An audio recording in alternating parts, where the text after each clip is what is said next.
Dr. Mara, thank you very much for finding the time to sit with me and to answer some questions our audience has. Absolutely, a pleasure. First off, please introduce yourself and let us know about your perhaps professional career and what you're passionate about. So I serve as an associate professor of physiology and clinical embryology at the National Accreditation University of Athens, that's based in Athens, Greece. I'm still hands-on. I'm a clinical embryologist and geneticist. I work as a deputy laboratory manager in the university IVF clinic.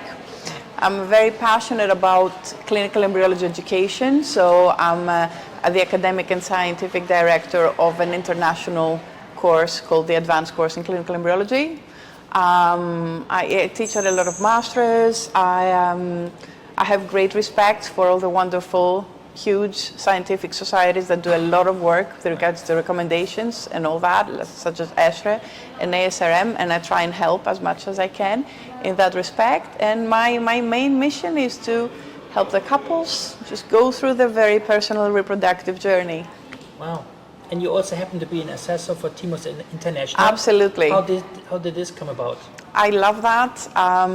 Timos is like a family, so being in quality means a lot. Having spent and being originally trained in clinical embryology, you understand that there's one thing that's important in the IVF laboratory, and that is everything. And that is not something that I say, so it's saying that we clinical embryologists have.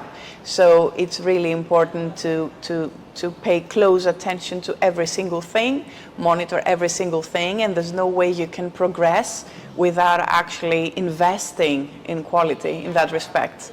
Hence, accreditation and my role in that is really, really important. Wow. Can you explain the significance of an accreditation in the IVF industry? Mm-hmm. Well, that's becoming more and more interesting as we go along, just because we have all these novel issues introduced in the IVF lab and in assisted reproduction in general. And if we need to move forward and rely on evidence-based clinical practice, then we need to sort of standardize more and, if you like, speak the same language more. So in order for us to speak the same language, we need to be on the same page. And in order for us to be on the same page, this is where accreditation comes in handy. So we need to standardize more and make sure that we're offering the highest quality of services in IVF. And that actually makes a huge difference, ultimately, to the patients. And how do healthcare accreditations impact possible results in IVF? Well, that's just another link to the same story. So the moment we know that everything is controlled and we do the best to our power to provide excellence in reproductive care, then that will ultimately reflect to the outcome measures, and these are our data, our results. So you'll be really surprised to see that if someone is not working in quality and still they're doing a great job, and as an embryologist in the IVF lab, the moment they start getting ready for that and just submitting an application to be accredited for training or for other aspects, then you realize how much more you can do and how much more attention to detail, again, you really need to invest. So the results is the ultimate endpoint, right? Because it's not just about the biochemical pregnancy rate and the couple getting pregnant. It's about the health of the 18-year-old and its reproductive capacity. So over the years, our scientific interest has really expanded. So back when the only thing that we wanted was just to get a positive HCG, now this is not the case anymore. We're interested in the health of the babies and the health of their adults and the health of the future generations that started in an IVF lab. So this is how it all comes together. Well, you touched on this already, but why is it important for reproductive clinics to seek accreditation?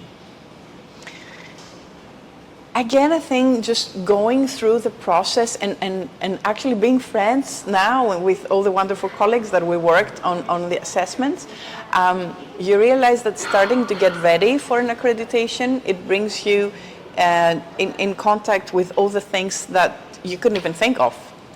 And then ultimately that comes up to sort of bridge all the gaps, if you like, gaps that you didn't know existed.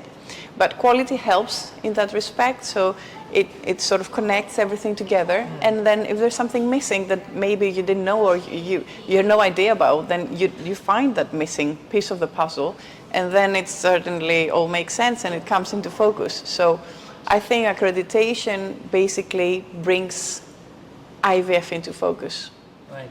You've done these assessments a couple of times, or countless of times, rather say.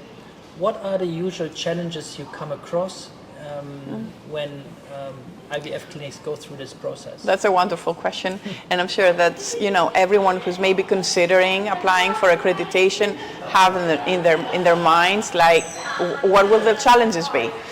And the challenges are there. I can tell you, I'm not really going to answer on the challenges as much because there are plenty and on different levels, but I can tell you what helps to relieve the challenges, and that is communication. So sometimes it may be challenging to sort of respond to the standards that you have to understand, that you have to respond to, but the issue behind everything is understanding.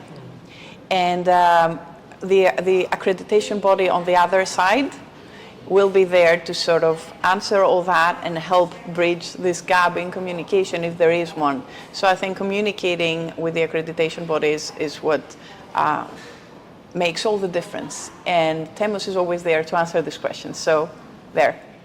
You already highlighted your various roles, and I can assume you're very busy on a day-to-day basis. What drives you, what makes you get on a plane, travel the world, and help international IVF clinics to get accredited?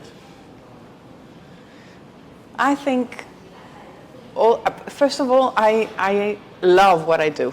I am blessed to be in this profession.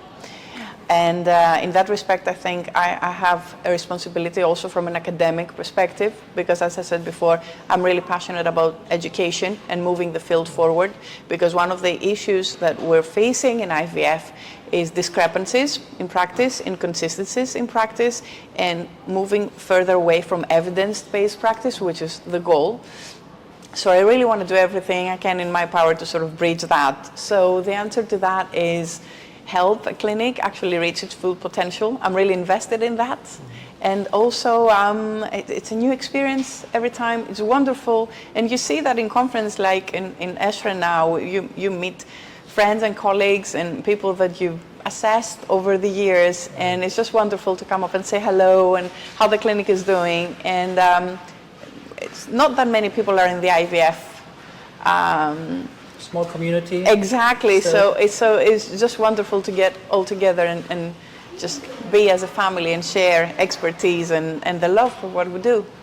And what would you tell clinics, providers, clinic owners that watch this video and may consider to do an accreditation for the very first time? It may be a bit intimidating, perhaps. I think it's definitely intimidating, but you really need to trust the process in quality.